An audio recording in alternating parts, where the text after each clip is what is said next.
Hello and welcome to Alternate Image Raid. This is a Raid Shadow Legends video, and today the new patch has just dropped, and I wanted to talk a little bit about my first experiences going into the new content here of the Iron Twins Fortress. Now, I have not really seen this yet. I've seen the briefest of previews from Plarium, and I've not really watched any of the guides from the other creators who have been into the PTR. So I'm going to go on this directly. First, I have a couple thoughts. Seeing the energy here is concerning. It reminds me of the faction wars with the keys and the limited team setups that might be going to this. But the energy means if you're struggling to progress through a stage, it's going to be expensive to keep trying out that. Unless, and this is almost worse, unless the key is consumed upon use even if you fail. More like clan boss and less like faction wars. I don't know yet. We'll see. For now, I'm going to build a team here, and I remember seeing something about it being best if you do it the same affinity. So I'm going to try a team with the same affinity on this first one, and I'm just picking my top legendary champions of the Force affinity, and we'll go into this and see what it's like. I'm going to try this on full auto, and we'll see if we can get through this guy, the first stage, without any particular trouble. We'll see pretty quickly that he doesn't really do massive amounts of damage here, which isn't really expected. Of course, this is the first of the bosses, or the first stage for this boss, rather. And that's obviously good. It means you'll be able to start gaining rewards even if you're fairly new to this game, you're fairly early in your account progress. We're not going to have some crazy damage that stops you from even engaging with the system. I imagine almost anybody should really get into this. I'll, of course, have to make some different teams going forward to check out what's going on with this boss, see how easy it really is at the early stages. Because my understanding is that it does scale up very hard as it goes later into these stages. The 11, 12, especially 13, 14, 15, can be akin to the hardest end of the Hydra boss, as opposed to even being Ultra Nightmare level. This will be some of the hardest content in the entire game as it gets later on in it. And I found, of course, these early stages are really hard to judge how this team is going to work, because, of course, I just slapped some legendaries in a group. There's no composition here. And I realize now I grabbed Arbiter, and Arbiter is not actually a Force affinity. Not really a big deal here for testing this out. I am just going to, however, run this through each individual stage all the way up through stage 6. That's what I have the keys for. I won't be spending any gems buying additional keys at this point, although I imagine some people will go through because they want to push as fast as they can. But I do advocate hoarding your materials, and I want to practice what I preach in that one. Make the most efficient use of your stuff, and I think using a couple extra, hundreds of gems to get a few extra keys early on is probably not going to be the best thing to do, although I could be wrong. So I'm kind of going to speed through this. I'm going all the way through to 6 stages, and so I'm going to hit a fast forward on this one. And then I might do some commentary over, but we'll see at the end and kind of discuss a little bit more about this team, which again is just kind of random put together, and then my final thoughts for the first day of this content. So we'll notice here that zooming through, and keep in mind this is in like 4 or 5 times speed. There are a lot of bricks of text for this boss's abilities. This boss has a ton of things going on to it, and all those abilities won't really be covered in this particular video. This isn't yet a guide. I need more time to get into that, to read through these abilities, really get what they understand, or really understand what they're trying to tell us. I don't want to give kind of a weak sauce version of what to expect. I know the boss does drop, like I said, a lot of debuffs.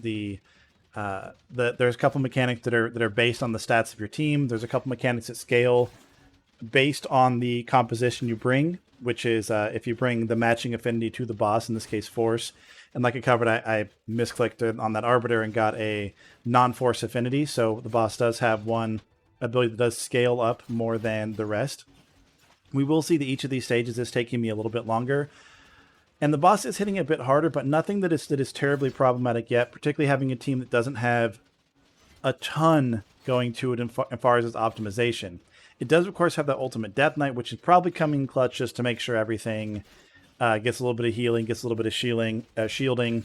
And, of course, the Arbiter is also bringing up some backup heals for this team, but nothing that's really going to trouble us here as we go through this particular boss at this level.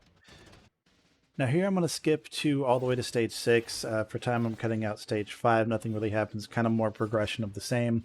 And we're going to take it down to a 2x speed down from that 5 so you can kind of get a little bit more idea of what's going on with the fight while not taking too long in this video.